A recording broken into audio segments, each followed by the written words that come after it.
Bom, gente, então vamos lá. Hoje a gente vai começar aí a parte do módulo de ultrassonografia do trato gastrointestinal. Essa é uma das partes aí que geralmente o pessoal tem mais dificuldade, mais dúvidas, né? Principalmente quando a gente fica pensando em corpo estranho, suspeitas de, de que o animal tenha ingerido algum corpo estranho, que tenha obstrução, né?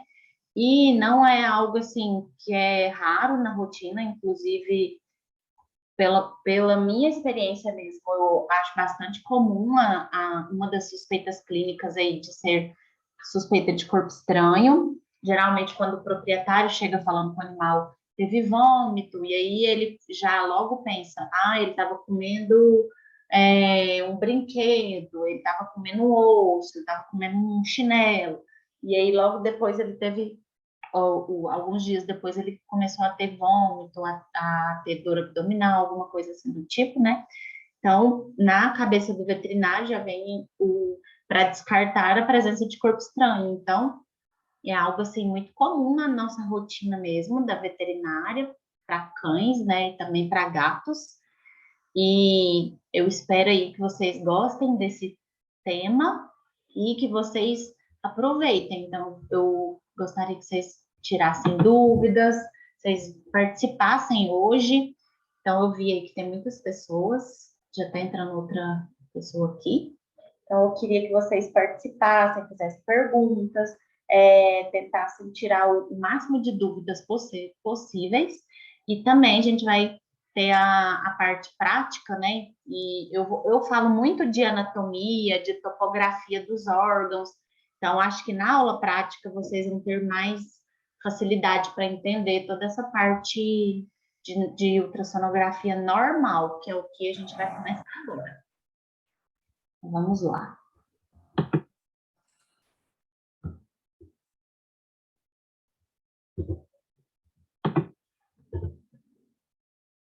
Então, para iniciar aí, a ultrassonografia do trato gastrointestinal é compreendida pela parte do estômago, intestino delgado e intestino grosso.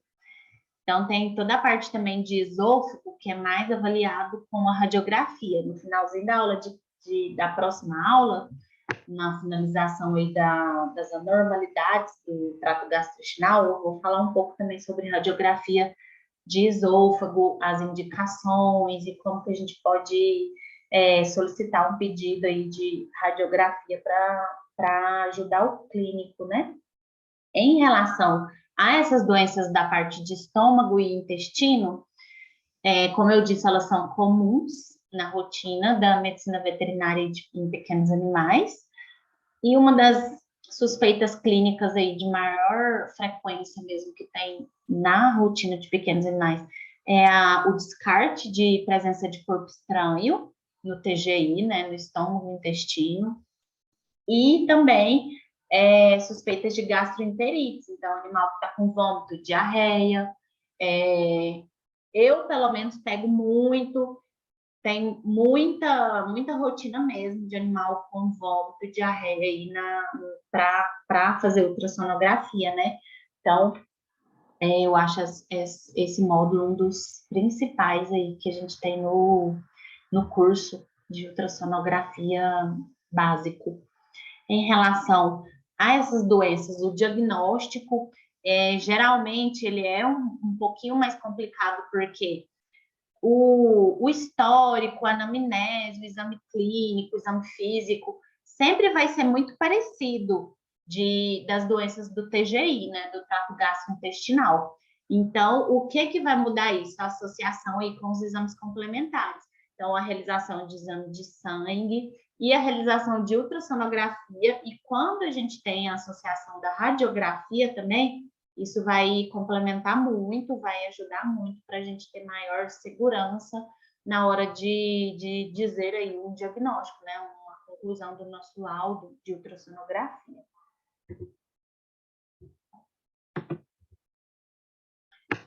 Para iniciar toda essa parte aí de anatomia do trato gastrointestinal, né? Então, a gente vai falar um pouco sobre anatomia básica mesmo de estômago, intestino delgado, intestino grosso, relembrar as regiões de cada um. Então, é algo que a gente acaba esquecendo. Então, eu gosto muito de falar essa parte de anatomia, porque, como eu sempre falei para vocês, a anatomia é a base da ultrassonografia. Se a gente não revisa a anatomia, a gente vai ter dificuldade para fazer o exame ultrassonográfico.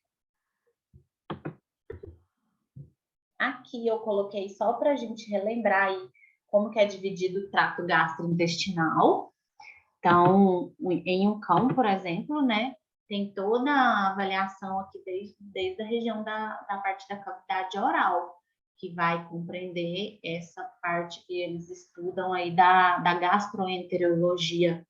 Então, tem a parte da cavidade oral, a região aqui do esôfago, seria a região do esôfago cervical, esôfago torácico, e que ambas as regiões são avaliadas principalmente pela radiografia e outros exames complementares, como a endoscopia digestiva, né, para avaliação aí de esôfago, avaliação do estômago, e aí já a ultrassonografia já entra como o exame de escolha para avaliação de alterações da cavidade gástrica, seguido aqui do intestino. E aí a gente tem o intestino delgado e o intestino grosso. Então, é duodeno, jejuno, seco-cólico. E a parte do ilho, né? Jejuno, ilho, seco-cólico. E o cólon tem todas as divisões também. Então, vamos ver aí sobre essas divisões. Então, aqui, ó, por exemplo, temos aqui a região do esôfago, estômago, duodeno, e aí a gente tem toda a parte de jejuno, que é a maior parte aí de intestino delgado, ilho, seco, né, seco, e o cólon. Em relação ao estômago, geralmente a gente fala aí da parte de fundo do estômago, do corpo do estômago, e aí tem o cardio, que é aqui na região entre a entrada aí do estômago, o esôfago, o estômago, e a região do piloro, que é compreendido entre a parte aqui do finalzinho do corpo do estômago para o início do duodeno. Temos, então, aqui a parte do fundo gástrico, corpo e a região do a região antropilórica, que é a parte aqui do piloro. Então, o estômago, a anatomia dele, né, ele fica mais em região transversal, assim, se a gente for tentar imaginar a topografia no abdômen. Então, para avaliação de todo o estômago, geralmente a gente coloca o transdutor em um corte transversal, seguindo o arco costal. Então, vocês vão ver que a gente vira o transdutor para ir acompanhando a região ali da costela, do mesmo jeito que a gente vai avaliar o fígado. Então, isso dessa parte da técnica ultrassonográfica, a gente vai ver com maior detalhe na prática. Mas só para vocês tentarem imaginar como que fica lá o estômago na topografia dos órgãos abdominais. E aí, então, como eu disse, o estômago ele é dividido em fundo, corpo e piloro. O intestino delgado, né? Então, temos toda a parte de duodeno, jejuno e ilho. E o intestino delgado, ele é unido, né, todo preguiado aqui pelo mesentério. E tem os vasos nessa parte mesentérica aqui.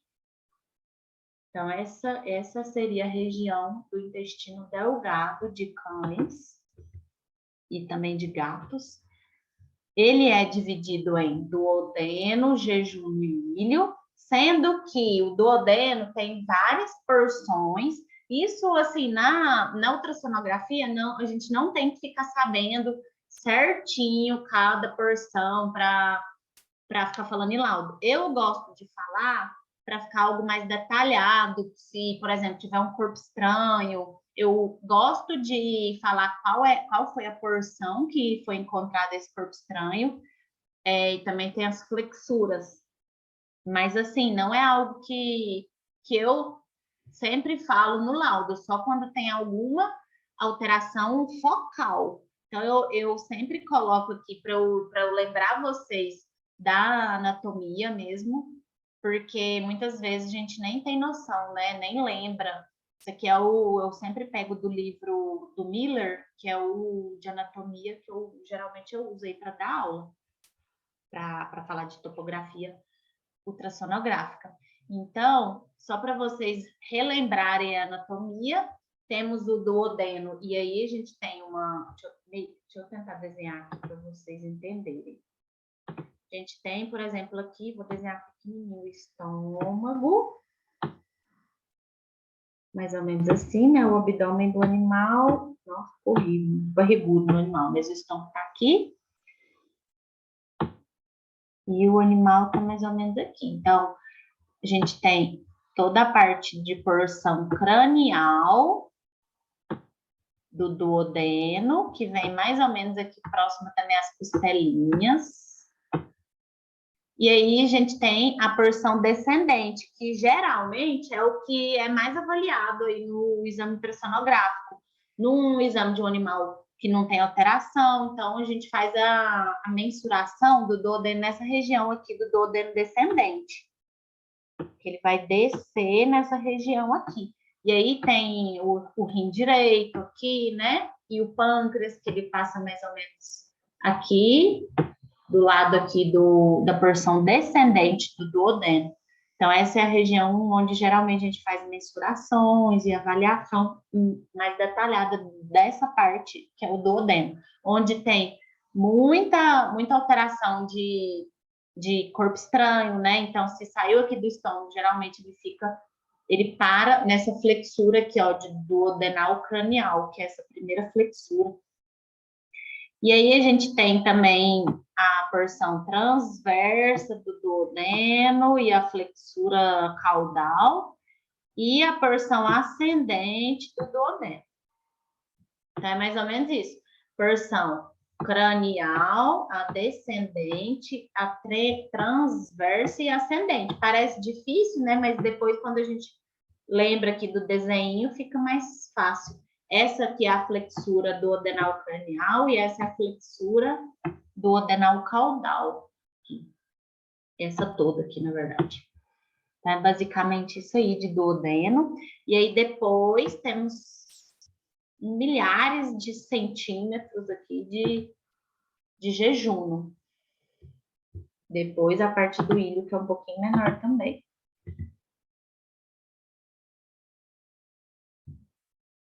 Em relação ao intestino grosso, temos toda a parte de delgado, e aí temos o ilho seco, né? O ilho está mais ou menos aqui, seco, e aí começa aqui, na verdade, isso aqui é o ilho, ó, que está nesse desenho.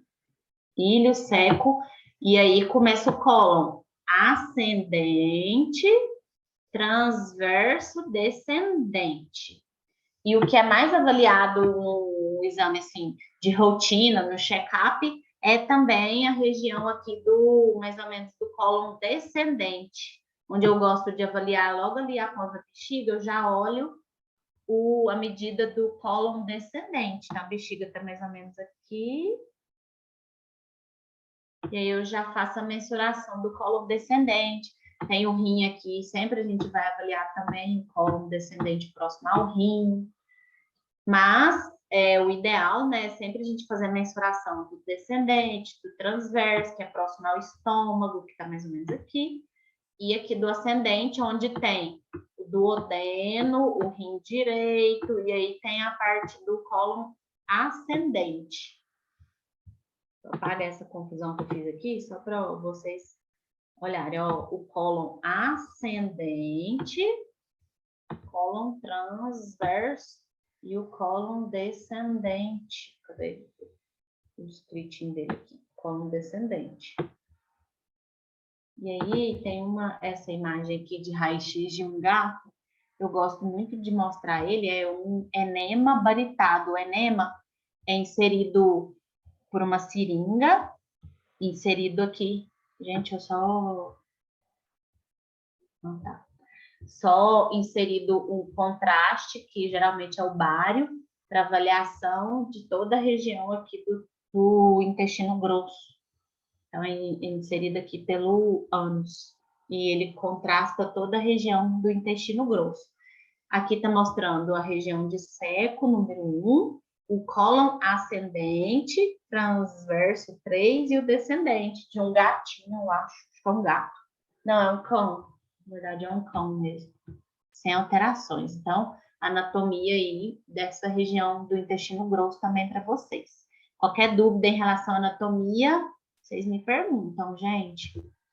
Aqui, em relação a essa parte do intestino grosso, também temos essa divisão, né, que eu acabei de falar, porção ascendente, transverso e descendente. Só para vocês terem noção aí de mensurações, temos aqui, por exemplo, essa parte de... Depois eu vou falar para vocês também a medida lá do duodeno e de jejum e ilho. Jejum é a maior parte, mas aqui eu não coloquei nos slides anteriores, mas aqui só falando do cólon, ele tem em torno aí de 25 centímetros.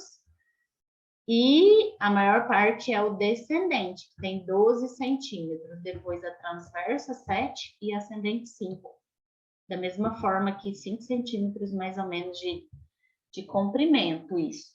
Seria a região do seco. Tem também a região aí de reto e do canal anal, que na maioria das vezes a gente acaba não estudando, né, na ultrassonografia, essa parte das glândulas anais, mas eu gosto de falar porque, assim, ultimamente não estão solicitando tanto para mim, para avaliação das glândulas, mas teve uma época que estava tendo muita inflamação de glândulas anais, e aí eu adicionei aí quando o veterinário solicitava, né, eu adicionava a avaliação das glândulas lá na região, então, do ânus do animal, levanta a cauda e coloca o transdutor ali para avaliação das glândulas anais. Elas têm formato de uva, então aqui está a região do ânus. A gente levanta a cauda e ataque a bundinha aqui do cão, né? Geralmente tem muito em macho a inflamação dessas glândulas, quando vai tomar banho, e aí lá no pet eles apertam as glândulas, pode ter a inflamação dessa região. E aí tem aqui a glândula do lado esquerdo e a glândula do lado direito. Elas têm formato de uva. Então, se a gente colocar o transdutor aqui também, ó, a gente vai conseguir visualizar, aqui imaginando um transdutor transversal, a gente vai conseguir avaliar essas glândulas. Elas são pequenas, tem meio centímetro, mais ou menos, diâmetro, na verdade. Certinho?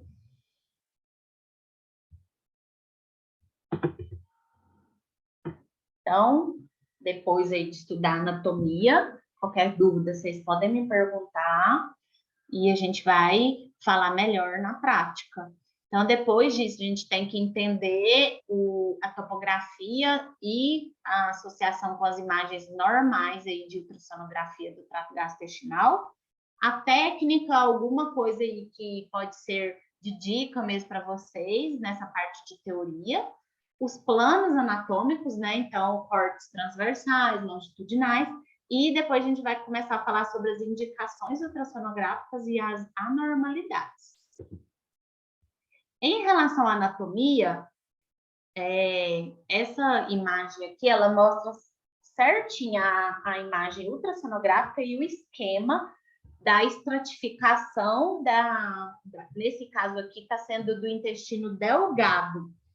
Então, vocês vão verem, principalmente na parte prática, que eu sempre gosto de ir falando aí das porções e da estratificação, porque a gente tem que acostumar a ver o normal para depois começar a encontrar alterações discretas nessa parte da estratificação. Então, geralmente aí tem algumas doenças mais discretas, mais iniciais, que começa com espessamento, por exemplo, da muscular. A muscular é essa aqui, essa escurinha bem fininha. Ou umas estriações na mucosa, que é essa aqui, mais grossinha. Então, é muito importante a gente saber a estratificação para começar a enxergar alterações mais discretas de trato gastrointestinal. Então, vamos relembrar aqui as camadinhas, ó. Lembrando que essa parte aqui da seta amarela é a parte do lúmen. Então, é o dentro da alça intestinal, no caso aqui do intestino delgado. Nesse caso, tinha um pouquinho de conteúdo mucoso, ele fica mais ecogênico, porque ele junta um pouquinho com o conteúdo gasoso. Então, essa parte aqui mostrando na seta amarela é o lúmen, que é visualizado aqui também, ó, nessa imagem mostrando o corte transversal e longitudinal dessa parte de intestino delgado. Então, da mesma forma, a gente está vendo o lúmen nessa imagem aqui de baixo, que seria o corte transversal. Depois, a gente vai avaliar aqui a espessura da mucosa. No caso de intestino delgado, a mucosa é bem evidente, então ela é bem grossona, ela é a mais evidente. Então, toda essa região hipo e mais para anecogênico, então é bem escuro, né? Essa estratificação aí da mucosa e da muscular. Então, aqui, essa parte hipo é toda a região da mucosa, ó. Mucosa, mucosa. E aqui também, mucosa aqui embaixo e mucosa aqui em cima. Então, mais ventral, mais dorsal. Então, aqui a gente já avaliou, então, a parte da mucosa. Depois da mucosa vem uma hiper, que é a submucosa. Então, ó, o lúmen hiper, geralmente, hipomucosa e depois a hiper da submucosa. Ela é bem fininha aqui, ó. Bem fininha mesmo, submucosa. Aqui, da mesma forma, submucosa, aqui em cima. E aí, tem a muscular. Opa! Muscular hipo, fininha, ela é igual à mucosa, só que aqui no caso do intestino delgado, ela é bem fininha, na verdade, submucosa, mucosa e serosa são mais ou menos a mesma espessura. Essas três aqui. E a mucosa é mais evidente. Tá muscular, muscular, aqui embaixo. Aqui também dá para a gente ver ó, o contorno da muscular, bem fininha, contornando aí a submucosa. E a serosa, que é a última hiper. Opa! A serosa seria o contorno aqui do órgão, né? No caso aqui do intestino delgado. Serosa. Deixa eu apagar aqui, gente. E falar de novo, então, ó. Lúmen, que é essa parte... Deixa eu colocar o contador para vocês verem melhor. Lúmen, que é essa parte que está apontada pela seta amarela. Lúmen. E aqui também tem o lúmen no corte transversal. Mucosa é o M grande aqui. Toda essa região aqui é a mais evidente no intestino delgado. Vocês vão ver que no estômago e no colo, e na região do cólon, a mucosa, submucosa, muscular serosa são da mesma espessura. O estômago é um pouquinho mais espessado do que o cólon. Mas o intestino delgado, a gente tem a mucosa mais evidente. Depois, a submucosa hipermuscular hipo e a serosa hiper. Então, lembra sempre desse desenho, ó, lúmen, mucosa, submucosa, muscular, serosa. Certinho? Então, a gente vai relembrar tudo isso aqui na aula prática também. Aqui de novo para vocês. Vou mostrar aqui as camadinhas para vocês. Eu vou dar um zoom para ficar melhor. Ó, a região do estômago, o lúmen, no caso aqui tem artefato de reverberação e de cauda de cometa, que é quando tem conteúdo gasoso. Geralmente a gente vai avaliar só a parede aqui ventral, a que está próxima ao transdutor. Então, aqui para baixo vai ser tudo conteúdo gasoso, não vai estar dando para a gente avaliar a parede mais dorsal. Nesse caso, então, tem o lúmen e a mucosa hipo, submucosa hiper, muscular hipo, serosa hiper. A região, então, do estômago é um pouquinho diferente aqui da estratificação do duodeno, por exemplo, do intestino delgado, que vai ser igual a imagem anterior que eu falei para vocês. Vai ser o lúmen, mucosa, submucosa, muscular, serosa. Hipo, hiper, hipo, hiper. E a região do lúmen, geralmente, hiper. Essas camadas do trato gastrointestinal, elas são melhores avaliadas com transdutor linear de alta frequência. Então, como são estruturas mais superficiais, né, região aí de estômago, de intestino delgado, intestino grosso, também dá para avaliar tranquilamente com transdutor linear, só mesmo em animais de grande porte, que eu também avalio essa estratificação em todo o geralzão com um transdutor microconvexo, com uma frequência um pouco menor. Mas, geralmente, no início eu avalio linear e depois eu pego o transdutor microconvexo para avaliar o fígado, e aí eu já avalio o geralzão do estômago e alças intestinais ali também, rapidamente.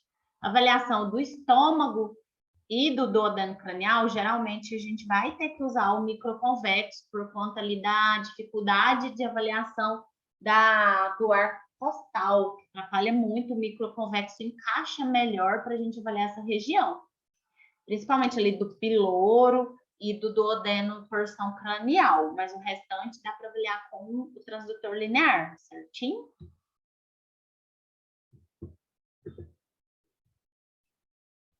E aqui os artefatos, para também a gente sempre lembrar de falar que o ideal é o jejum alimentar de no mínimo 12 horas, o uso de Lufital, né, o preparo aí para o exame de ultrassonografia, principalmente pensando em suspeita de corpo estranho, mas nem sempre é possível. Às vezes, o gás atrapalha tanto que a gente não consegue ver nada além de artefato de reverberação. Fica difícil um pouco para avaliar a parede do estômago, quando ele está muito distendido com conteúdo gasoso, ela fica muito fininha, fica bem difícil da gente avaliar essa parte também.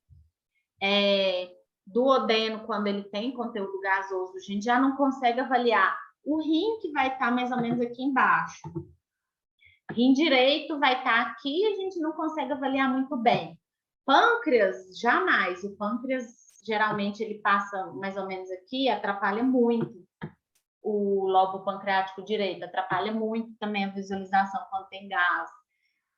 Ou quando tem muito conteúdo fecal, que seria igual essa aqui que eu vou mostrar para vocês. Quando o cólon ascendente, que está ali próximo ao rim, próximo ao duodeno, ele está com muito conteúdo fecal, é muito difícil de fazer toda a avaliação detalhada dessas regiões aí para o lado direito. Também a região ali do cólon descendente, se tiver muito conteúdo fecal, ele vai promover um artefato que eu espero que vocês lembrem da primeira aula de ultrassom, que é o artefato de sombreamento acústico, que a gente fala de sombreamento sujo, que é diferente do artefato de cálculo, que é o artefato de sombreamento acústico limpo. Então, ele seria o sujo, que ele é um pouquinho irregular E, às vezes, no início, quando a gente está um pouquinho mais inseguro, né, quando está começando a fazer os exames ultrassonográficos, a gente tem muita dificuldade de diferenciar o cólon cheio de cocô, de fezes mais ressecadas, com o cálculo dentro da bexiga. Então, eu mostrei para vocês na aula do módulo de trato urinário os artefatos aí, como que a gente diferencia cálculo de fezes de retenção fecal, que é algo aí que, para iniciantes, é bem importante. Então, o cólon tá aqui, ele está formando muita sombra acústica, não dá para avaliar praticamente nada abaixo dele. E aqui está um vídeo, por exemplo, de um cólon cheio aí de cocô. Na verdade, nem é retenção de um animal que tem fecalomo ou algo assim. É o comum mesmo, alguns equipamentos, eles formam mais artefato do que outros. Por exemplo, o que eu trabalho lá na PETS, ele é bem sensível, então eu consigo ver assim, muito artefato de fezes, artefato de gás, e atrapalha bastante. Então, aqui, só para vocês verem o tanto que está fazendo sombra, a gente não consegue ver praticamente nada. Cólon descendente. E atrapalha a visualização de intestino delgado. Intestino delgado, quando está com muito gás, gente, fica péssimo. Então, o ideal é, quando a suspeita é de corpo estranho, e a gente está vendo muito sombreamento sujo de fezes, o ideal é fazer o acompanhamento. Eu gosto de colocar no laudo. Sugere-se acompanhamento ultrassonográfico após jejum alimentar de 12 horas e defecação, alguma coisa assim, se falar para fazer enema, né, para retirada de fezes ou esperar o animal defecar, para melhorar a visualização, porque quando a gente for estudar os corpos estranhos, vocês vão ver que forma sombra acústica. Alguns corpos estranhos formam esse sombreamento acústico sujo, por exemplo, tecido, espuma. Se o animal engolir uma meia, eu vou ver esse mesmo artefato de fezes. Então, pode atrapalhar muito. Então, geralmente, para corpo estranho, suspeita de corpo estranho, mesmo que eu veja, eu falo, nossa, eu acho que não tem corpo estranho, mas no laudo, para não causar nenhum problema futuramente, para me resguardar, eu gosto de falar esse acompanhamento quando tem muito artefato de conteúdo gasoso, que é o reverberação, e artefato de sombreamento sujo, que é por conta de fezes. Planos anatômicos, então, aí relembrando também cortes transversais e longitudinais do trato gastrointestinal, começando pelo estômago, que seria essa parte aqui da letra A.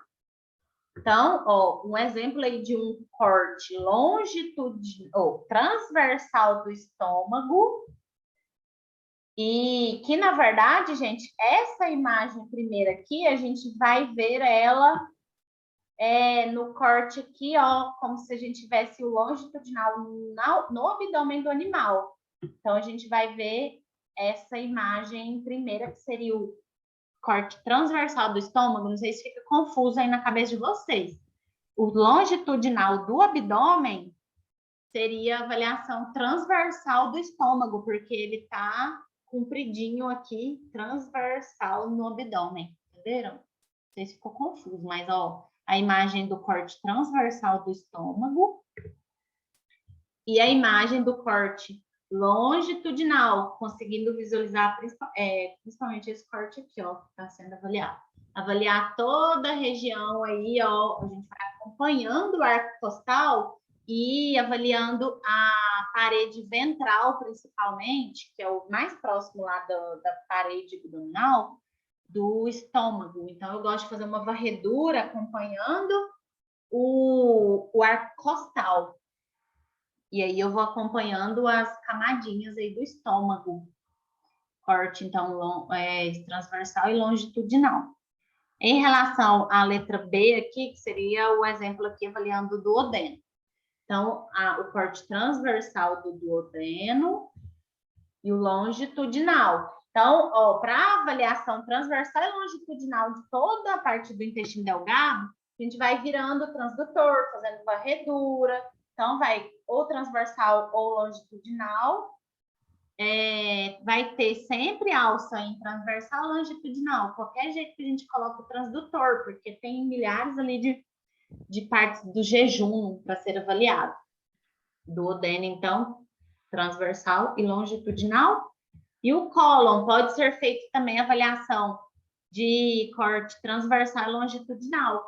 Aqui, próximo à bexiga, eu mostrei para vocês na aula do urinário o corte transversal da bexiga, e aí embaixo tem o cólon transversal, para a gente ver se ele está dilatado realmente.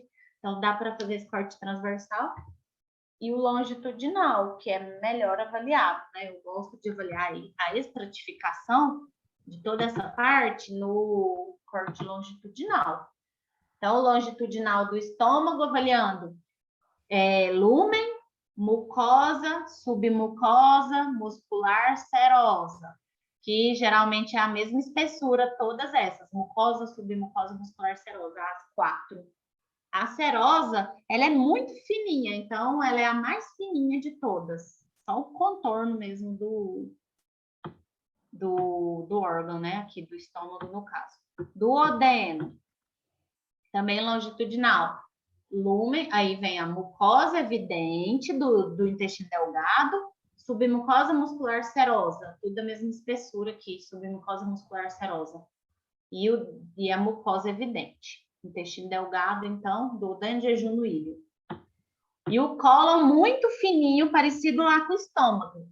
Então, tem o conteúdo, né, o fecal, mucosa, submucosa, muscular serosa, tudo muito fino. Então, vamos ver aí as espessuras. Eu não gosto muito de focar em espessuras, mas como vocês sabem, a gente sempre fala de espessura de todas as regiões, de espessura normal da mensuração da parede do estômago. Tem alguns trabalhos que falam até de fundo do estômago, corpo e piloro, que o piloro geralmente ele é um pouquinho mais espessado, né? Porque ele vai começar a virar o intestino delgado, então ele já começa um espessamento maior. E o fundo geralmente é um pouquinho mais fino. Então, dependendo da região que você olhar, pode ser de 2 a 5 milímetros, de 0,2 a 0,5 centímetros. Uma média aí que eu falo até 0,35, 0,4, dependendo da dilatação do órgão, né? Se o estômago está cheio de conteúdo, vai estar mais fina a parede, e o contrário também, né? Por exemplo, o estômago de gato, geralmente, ele vai estar vazio na avaliação ultrassonográfica. Quase sempre, assim, mas tem vezes também que o animal acabou de comer, mas geralmente o estômago de gato está mais vazio e ele fica um pouquinho mais evidente, as camadas. Em gatos, a gente consegue ver mais evidente no estômago a submucosa, ela fica bem evidente. Às vezes a gente fala, nossa, tem uma camada aqui que está mais espessada, mas é o normal de gato. A submucosa mais evidente. Em relação aqui à parte de duodeno, jejum no ilho e cólon, também tem aqui as medidas para cão e para gato. Geralmente, o duodeno é mais evidente em cão, é mais espessado que o normal de jejum no ilho. E em gato, o ilho é mais evidente, ele é um pouquinho mais espessado do que duodeno e jejum. Então, tem essa diferença aí também nessas espécies. O duodeno, então, ele é o mais gordinho que a gente vai ver de toda a região do intestino delgado em cão, e o ilho é o mais evidente em gato, certinho? Ó, com essas médias aqui de 2,2 milímetros. Depende muito também do porte do animal, né? Então, ó, 30 quilos, até 4,4 duodeno. Mas, assim, não vai ser algo que vocês vão preocupar se deu um duodeno de quase 5 milímetros, de 0,5. Dependendo ali da estratificação, como estiver a estratificação, pode ser que esteja normal, o animal um pouco maior, o duodeno vazio, ele fica um pouquinho mais evidente. Então, eu não gosto de frisar muito nessas medidas. Se passar de 4,4, está espessado? Não, a gente tem que avaliar como um todo. Geralmente, os veterinários de gatos, né, os especialistas em felinos, eles frisam muito medidas de gato. É até chato. Então, eles olham muito no laudo. Se você falou que o duodeno está acima de 2,2, aí eles vão te perguntar, uai, mas não é espessamento? Porque quando está acima de 2,2 milímetros, já é sugestivo de fazer uma biópsia, estudo patológico. Então, é meio chato essa parte aí. E por isso que eu sempre faço certinho as medidas.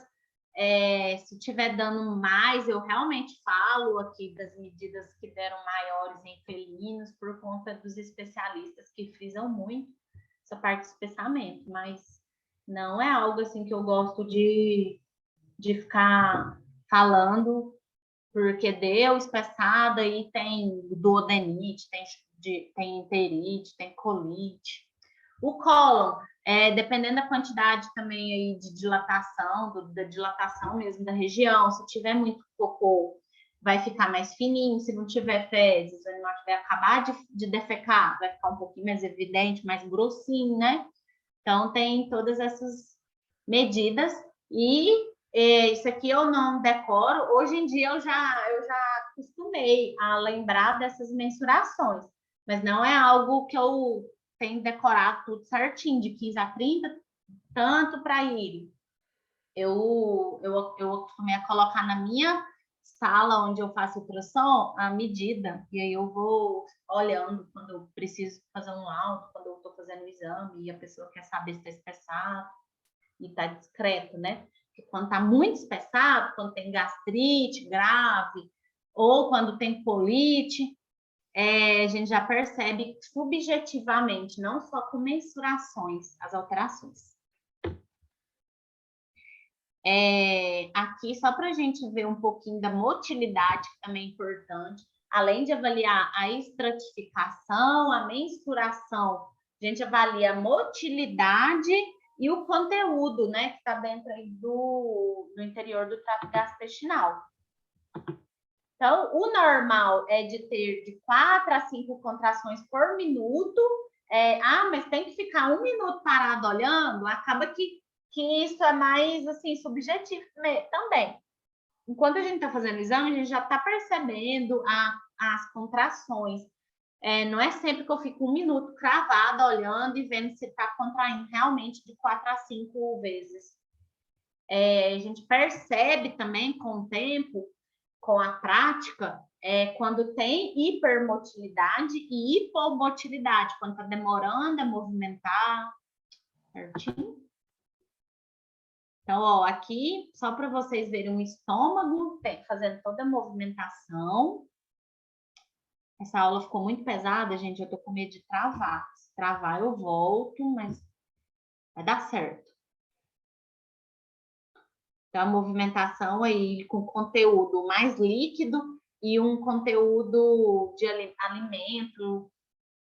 Vou falar melhor para vocês sobre o conteúdo no próximo slide. Mas, ó, só para vocês verem aí a motilidade de um estômago com conteúdo. Então, a gente pode ficar parado um pouquinho vendo, uns 30 segundos, você já percebe aí se está normal, se está não está movimentando ou se está movimentando muito. Depois aqui, o mesmo animal, só que com o microconvexo. A motilidade eu gosto de avaliar com o micro, que ele vê no geralzão. Então, tá vendo aqui, tem gás no fundo e o conteúdo aqui no corpo e no piloro. Gás no fundo do estômago, ali próximo ao baço. E o início aqui foi a região do piloro. Fazendo, então, toda a movimentação e o normal. E a movimentação também do duodeno, né? Então, A gente também tem que ficar parado um pouquinho aí, intestino delgado, para avaliar esse peristaltismo, motilidade intestinal. Então, eu fico parada um pouco, olhando, avaliando se está movimentando, porque quando tem suspeita de corpo estranho, vai ter mudança nessa motilidade, ou não vai mexer nada, né, em percepção, por exemplo. Certinho? Em relação ao conteúdo, com o tempo também vocês vão acostumando a até falar, até adivinhar o que o animal come. Por exemplo, nesse caso aqui, dessa imagem, pedacinho de legumes é super fácil de identificar. Ou o animal engoliu um pedacinho de cenoura, batata, sem mastigar, né? Banana, então fruta e legumes ficam bem o quadradinho, à medida que a pessoa deu o formato, né? Que geralmente eles não mastigam.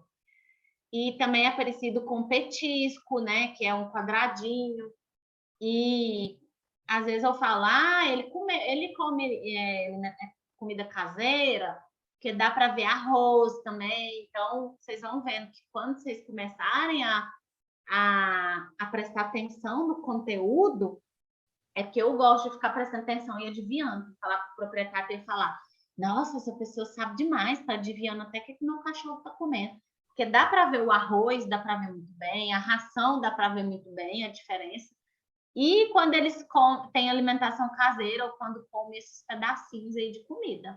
Então, aqui o exemplo, só para vocês verem esses quadradinhos, aqui é a cara da alimentação natural, que foi alimento de pedacinho de legumes. No vídeo aqui, só para vocês verem o jeito que fica. Então, ó, é um conteúdo mais pastoso junto com esses quadradinhos. Então, é a cara aí da alimentação caseira, não é ração. É bem bonitinho.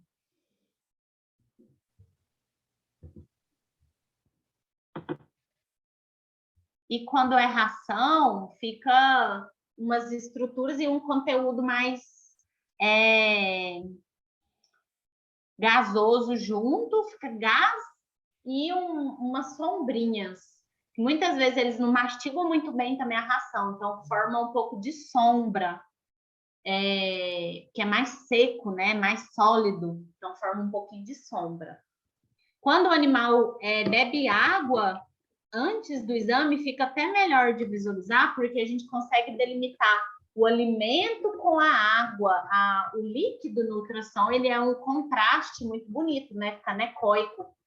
É até um macete que eu falo muitas vezes, se a pessoa falou assim, meu cachorro acabou de engolir uma meia. Só que aí você vai e faz e tem só sombra, você tá com dificuldade de realmente saber se é um corpo estranho.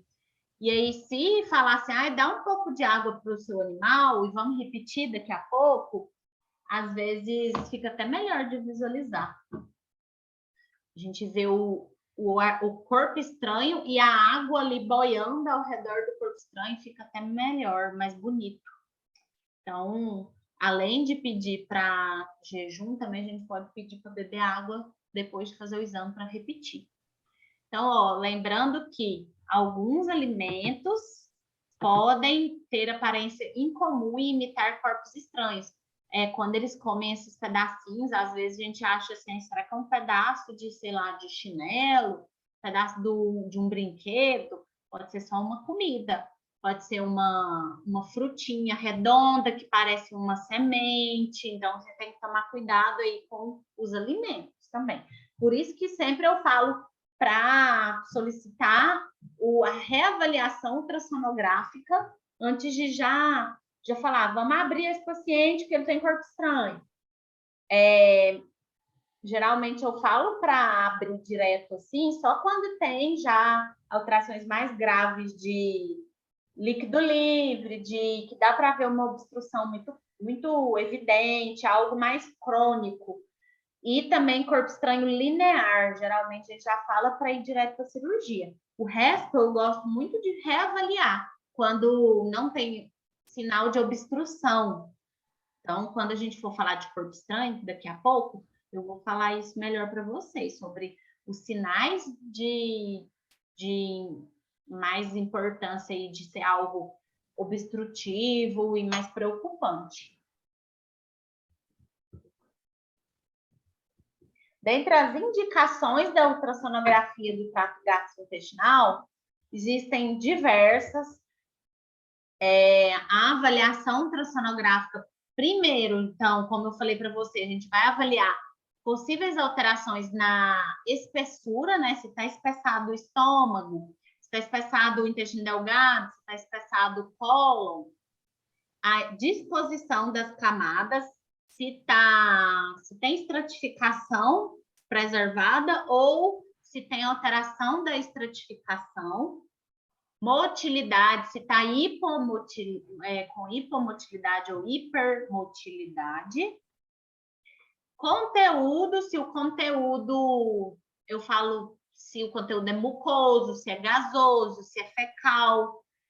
Geralmente no laudo eu coloco conteúdo mucoso e gasoso, entre parênteses, intestino delgado, e fecal, entre parênteses, cólon descendente. Se o conteúdo é líquido, pastoso, então eu sempre falo aí nos laudos. Na parte dos casos clínicos na próxima aula, eu vou mostrar para vocês exemplos aí dos laudos de normal e alterado, para vocês verem o jeito que eu descrevo. Presença de outras alterações associadas também é importante, como, por exemplo, pancreatite ou esteatite focal. Esteatite seria a inflamação da gordura ao redor da região onde está alterada aí do trato gastrointestinal. Então, uma das alterações que a gente tem maior segurança para falar que não está normal, né, que precisa de uma laparotomia, seria a esteatite, que é uma peritonite focal, que é uma inflamação da gordura ali ao redor de intestino, por exemplo. E líquido livre também já é algo aí que a gente que é mais preocupante. Então, importante a avaliação de todos esses pontos. E as indicações são diversas, né? Então, suspeita clínica de corpo estranho, suspeita clínica de gastroenterite, de obstruções, se o animal está tendo muito vômito, se não melhora deu remédio, né? Deu remédio para parar de vomitar e esse animal não para de vomitar. Intussuscepções, a suspeita de intussuscepções, que seria uma obstrução, também pode causar dor. Neoplasias também pode causar obstrução. Então, desde corpo estranho, intussuscepção, neoplasia, pode causar as obstruções agudas e aí a gente vai ter vômito, vai ter também algumas suspeitas aí de gastroenterite, de corpo estranho, todos esses aqui, então, como eu disse para vocês, são semelhantes o diagnóstico. E aqui, só para a gente descontrair um pouco aí, né? Super comum, então, suspeitas de corpos estranhos. Parabéns, serão 2 fêmeas, um macho, uma chave de carro e um pedaço de chinelo. Deu para ver tudo aqui no exame ultrassonográfico.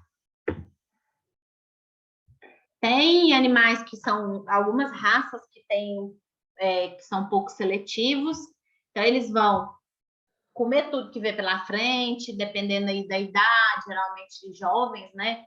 Filhotes, come tudo na casa, come a porta, no caso desse na verdade, não é um bulldog francês, é como chama? Esqueci essa raça que parece o bulldog francês. Comeu aqui um pedaço da porta inteira, tudo.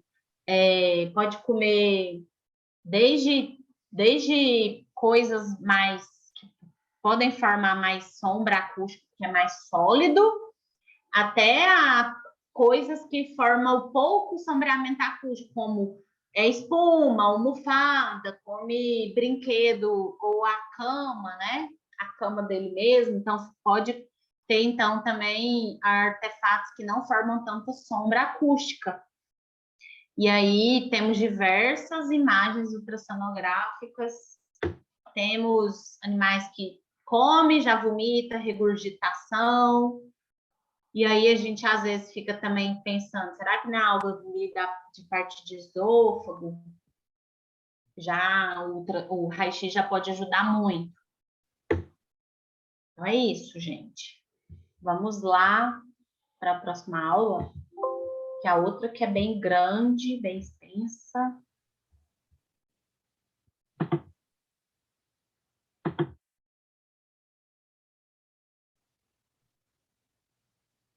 Vocês podem ir seguindo com o que eu mandei para vocês lá no grupo, acho que fica mais legal, né? Vocês irem seguindo os slides.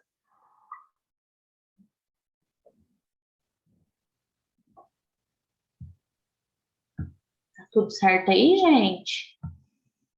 Se eu estiver falando rápido, vocês me falam também.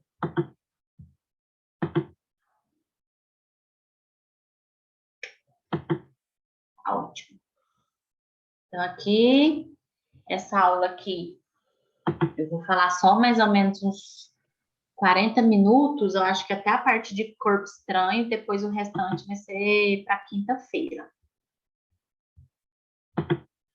Tem muita coisa, tanto que eu nem vou falar de doenças raras, como, por exemplo, estenose hipertrófica do piloro.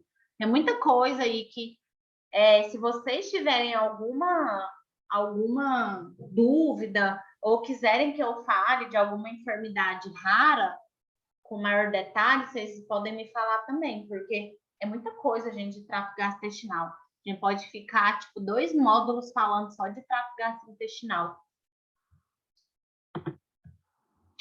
Bom, como eu sempre estou falando, né, dessa parte aqui de TGI, os sinais clínicos das alterações de trato gastrointestinal são semelhantes. Então, a associação da anamnese, o que o proprietário falar,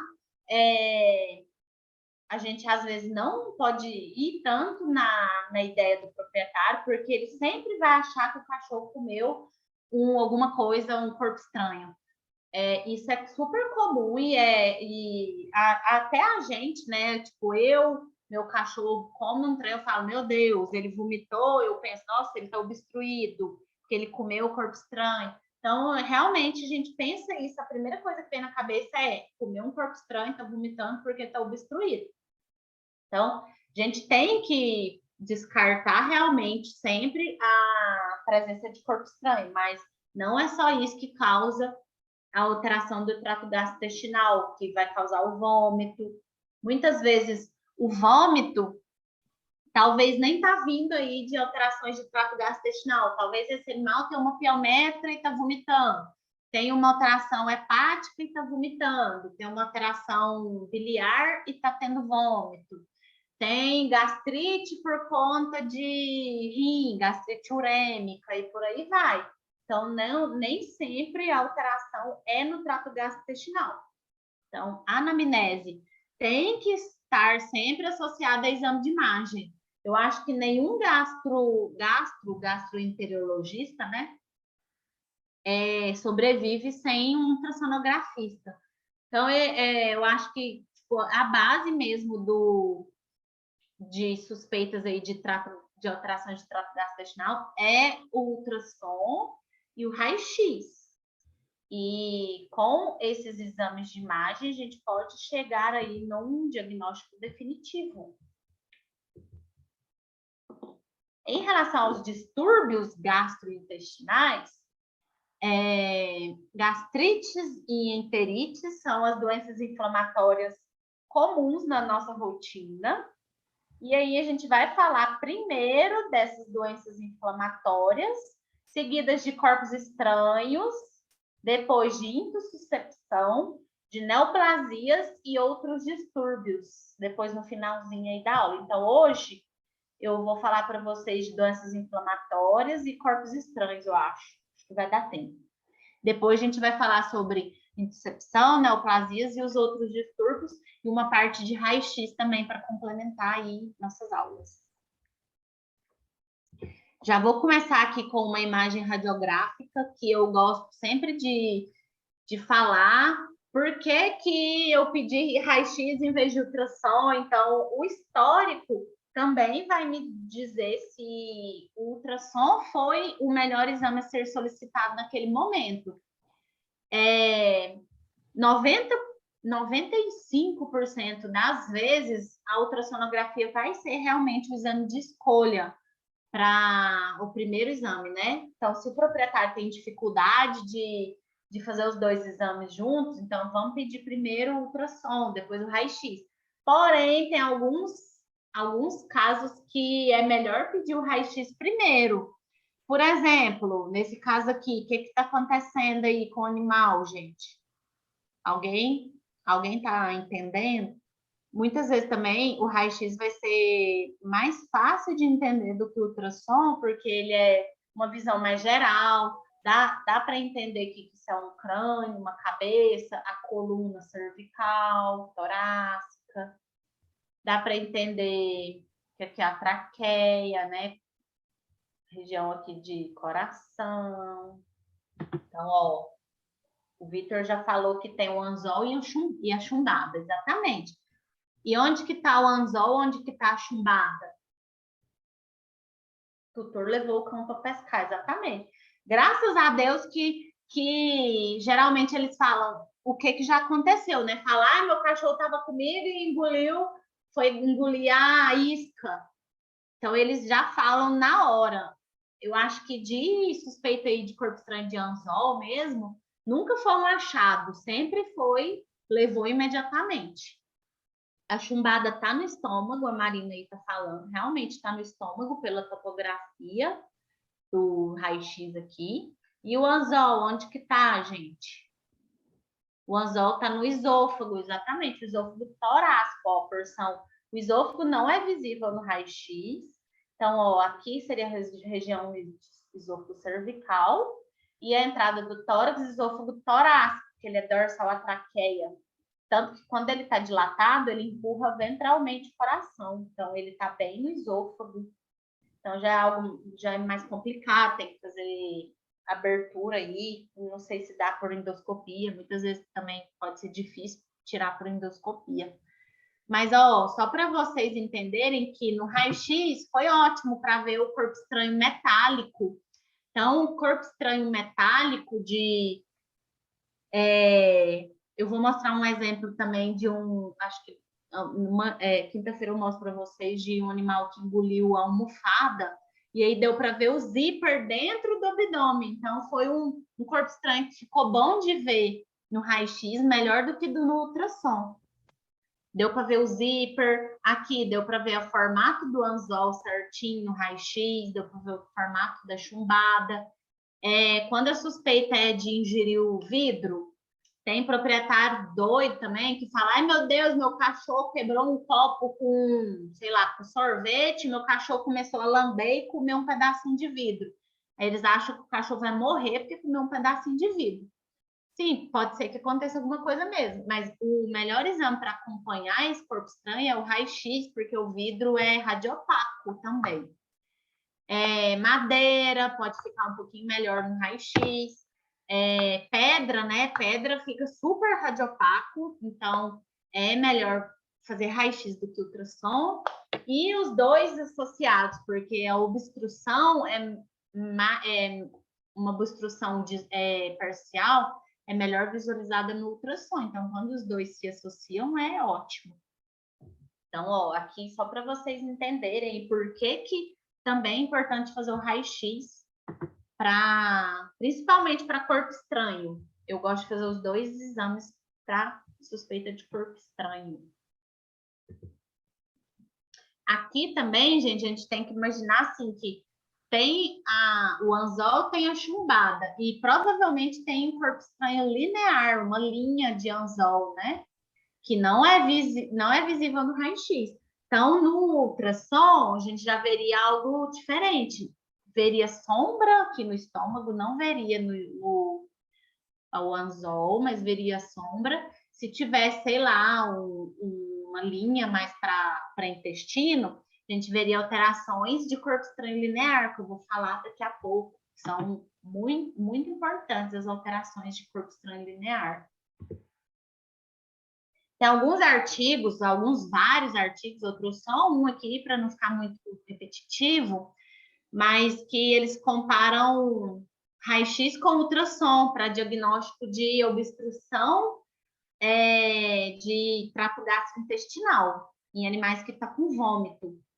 Então, 82 cães adultos e com obstrução por corpo estranho. O resultado ele foi definitivo por radiografia em 50 cães e por ultrassonografia em 80 cães. Então, o ultrassom aqui foi o exame de maior acurácia, apesar de que os dois exames se complementam. Mas a ultrassonografia teve maior precisão e proporcionou maior confiança no diagnóstico. Eu, então, sempre falo aí de fazer ultrassom como primeira escolha, mas tem alguns casos que o raio-x é melhor.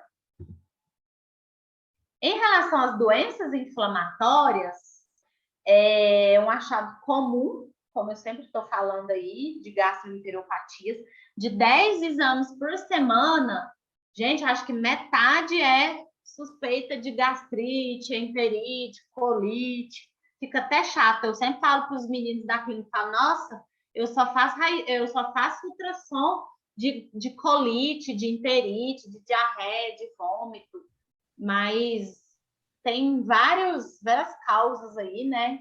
Desde alimento, desde intoxicação, de medicação. Então, é super comum, realmente, gastroenteropatias.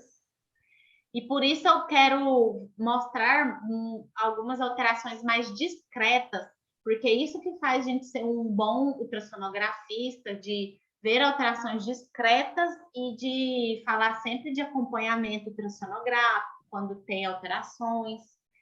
Dentre as características das gastroenteropatias, a parede espessada, gente, não é sempre que a gente vai ver, mas uma das principais, né, que a gente sempre pensa é o espessamento geral da parede do estômago para gastrite, do espessamento do duodeno, do jejum, como eu disse para vocês, o normal, então vai ter um aumento dessa espessura e também pode ter um geralzão, todas as camadas estão espessadas, mas a gente vai também estudar aí as alterações discretas que têm maior evidência de uma camada que teve espessamento. Então, por exemplo, pode ter espessamento só da muscular e ela causou o espessamento geral da parede aí do estômago, do intestino. Um espessamento só da submucosa. Vocês vão ver, então, alguns exemplos desses espessamentos focais de camadas também. Então, o geralzão é parede espessa e simétrica com camadas visíveis. Então, todas as camadas visíveis e o espessamento geralzão aí dessas camadas. Ou a presença de edema da parede, e aí ela vai ter um espessamento só da mucosa, pode causar, por exemplo, maior evidenciação da mucosa com úlcera gástrica. Eu vou mostrar alguns exemplos lá na parte de casos clínicos quinta-feira. Estratificação alterada das camadas, que aí já é algo que a gente tem que ver com maior cuidado, né? Então, com a prática, vocês vão conseguir enxergar essa alteração das camadas, com espessamento focal de muscular, de submucosa, de mucosa. Ou, muitas vezes, já é mais grave quando a gente tem dificuldade de delimitação. Opa, gente, tem um microfone aqui, deixa eu desligar ele.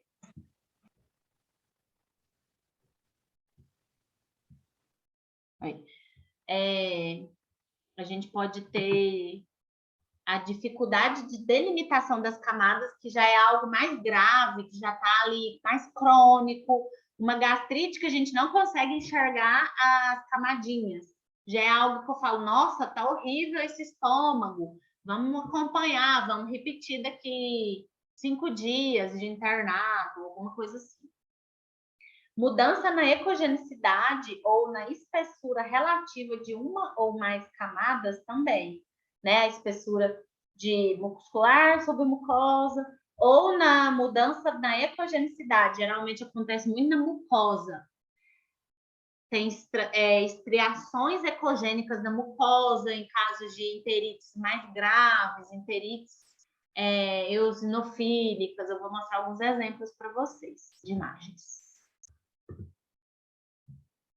A simetria, extensão do espessamento da parede e identificação das camadas são parâmetros úteis para distinguir inflamação de neoplasia. Porém, essas duas enfermidades são diagnósticos diferenciais. Então, quando eu vejo uma parede que tem difícil delimitação das camadas, quando está muito espessada, quando está bem grave mesmo, eu também falo como um diferencial de neoplasia, pensando aí, nossa, nunca vai ser neoplasia, mas a gente tem que falar porque é uma alteração também de linfoma, por exemplo, de carcinoma, começa assim. Então, a gente tem que tomar cuidado com essas alterações aí de gastroenterites, que também podem ser neoplasias. Dentre as consequências e as causas, né, e os principais sinais clínicos de gastroenterite. Primeiro, as consequências. O animal vai desidratar muito rápido se tiver vômito e diarreia. Pode ter septicemia, pode ter peritonite. Então, por isso que sempre os veterinários vão solicitar ultrassom nesses casos. Sinais clínicos de diarreia e vômito para todos, né? Mas aqui para gastroenterites, vômito e diarreia é o principal. Causas, pode ser porque mexeu no lixo, igual essa imagem aqui, comeu coisa que não é acostumado, comeu muita carne de um dia de churrasco, lambeu muito chão com gordura nesse dia do churrasco, comeu chocolate, cara de tragédia, mas dá também vômito, diarreia, intoxica, morre. Medicamentos, engoliu uns medicamentos aí que pode causar também vários problemas, até neurológicos, mas causa úlcera, vômito com sangue, né? Então, medicação errada, por muito tempo, anti-inflamatório por muito tempo, alguns medicamentos que não podem para cão, né? Para gato. Então, sempre pode causar também vômito e diarreia. Vômito com sangue sempre vai pedir ultrassom e aí já vai ser algo mais tenso, que a gente fala, nossa, eu tenho que achar uma úlcera nesse estômago. É bem complicado esses casos de vômito com sangue, diarreia com sangue. Agentes infecciosos também, nem sempre vai ser uma gastrite por bactéria, pode ser só dieta, medicamento. Parasitas também pode ser, né, verme, etc. Várias imagens, gente, tem milhares, e na aula de quinta-feira eu vou mostrar mais exemplos, mas aqui, só para a gente ir acostumando com as alterações, o que a gente pode visualizar? Um estômago com a parede mais espessada, e aqui no caso tinha conteúdo líquido, estava vazio, só com um pouquinho de líquido, e aí eu ainda consigo ver estratificação de mucosa, submucosa muscular serosa, mas quando ele está um pouquinho mais inflamado, ele fica a mucosa fica muito irregular. E aí tem a impressão que alguns lugares está mais espessada, mas pode ser por conta da vilosidade que está mais evidente. Nesse caso aqui, ficou mais evidente a parte de mucosa, submucosa muscular serosa. Deixa eu apagar esse restante aqui para vocês.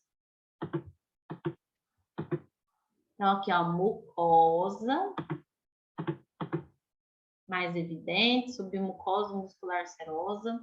Então, pode estar espessado, pode ser também por conta da velocidade, a gente tem que tomar cuidado e fazer os cortes longitudinais e transversais. Nesse caso, uma gastrite aí, enterite, geralmente a gente vai ter a corrugação, e daqui a pouco eu vou explicar para vocês a diferença de corrugação com plissamento. Mucosa irregular, então, em intestino, forma essas voltinhas que parece aqueles macarrão que é enroladinho assim. Então, ó, fazendo ondinhas. Esse caso aqui é corrugação.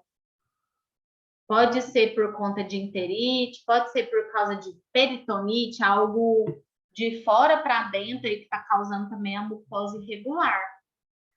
Essas voltinhas, essas ondulações na parte da mucosa, submucosa. Aí a muscular e a serosa, elas já estão mais retinhas na corrugação.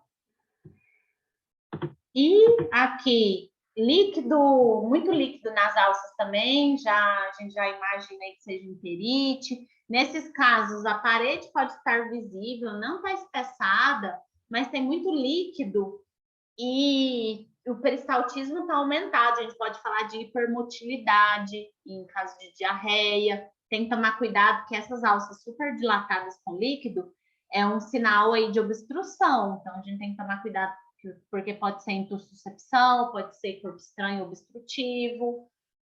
E outro exemplo aqui, né, que tem milhares de alterações de gastroenterites.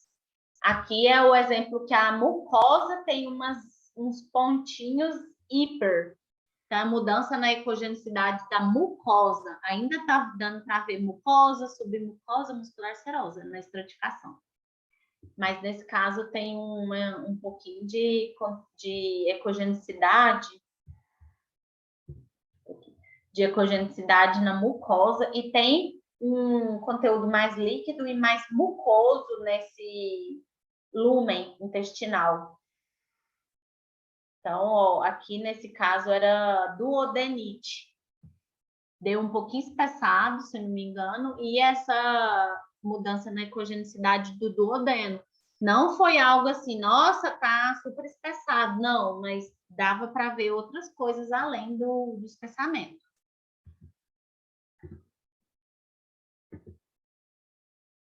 Aqui um estômago normal e uma super gastrite, para quem quer ver algo mais evidente, né? Porque eu estou mostrando discretos e evidentes. Nem sempre vai estar horroroso, gente. Lembrando aqui do estômago normal. Então, o conteúdo do lúmen, mucosa, submucosa, muscular serosa. Desculpa eu ficar repetindo sempre, mas é para vocês nunca esquecerem da estratificação.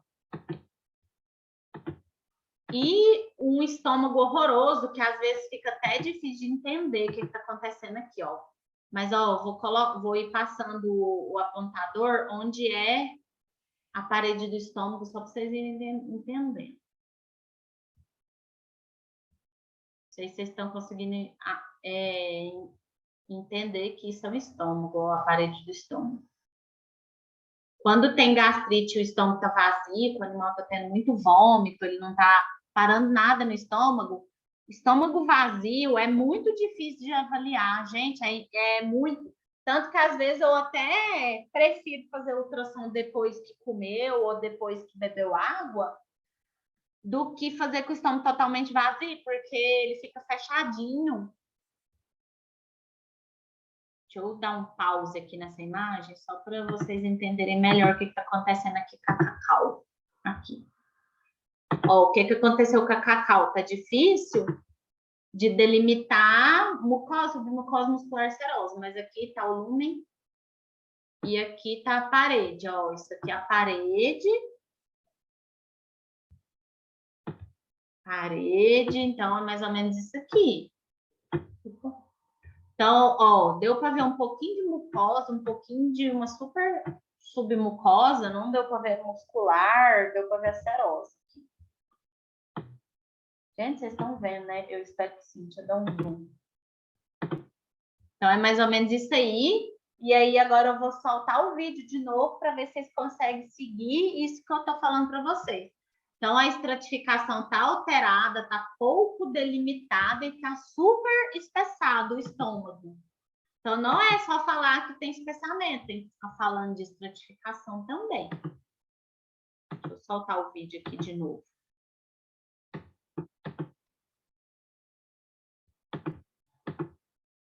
Então, a parede aqui do estômago está super espessada.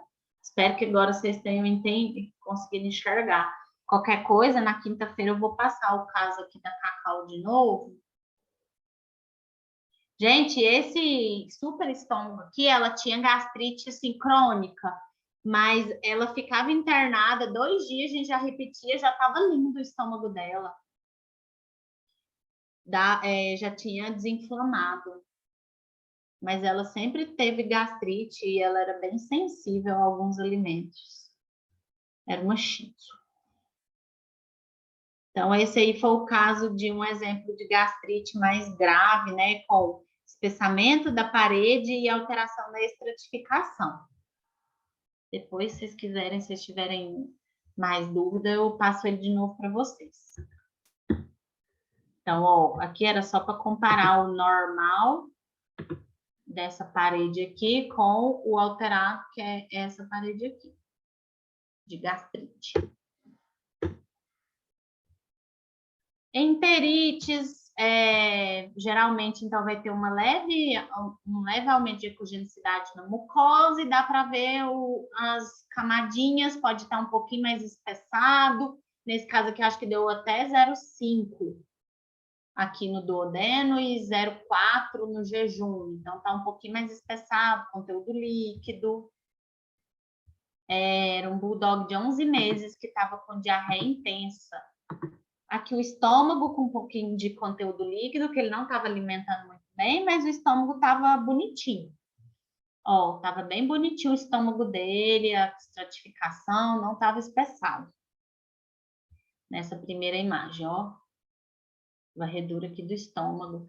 Não sei se, ó, aqui, estômago do lindo, maravilhoso. Não sei se vocês viram, né, que em alguma parte aqui, também dá até para ver o cólon transverso, ó. Aqui.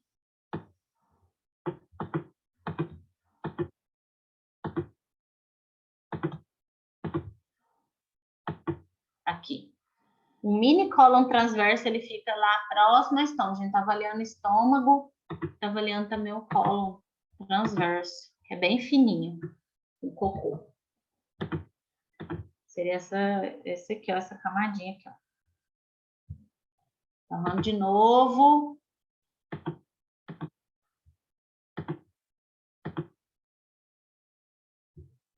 Aqui nesse bulldog. Então, o estômago estava ok e o cólon estava ok também nesse vídeo. E o intestino que estava um pouquinho mais alterado, tinha linfonodo reativo, duodeno estava com aumento de ecogenicidade, com um pouquinho de líquido, e aí um pouquinho estava mais espessado, deu 0,5 o duodeno. Certinho? Então, enterite. Pode falar duodenite, se for focal no duodeno, pode falar jejunite, não, enterite, eu falo com a jejuno. Tem ilite, ileite, na verdade. E as estriações hiperecogênicas, para quem ainda está com dificuldade de enxergar a mudança na ecogenicidade da mucosa, que podem ser vasos linfáticos dilatados. Então, a gente fala de linfangiectasia, enterite linfoplasmocitária, acontece muito isso.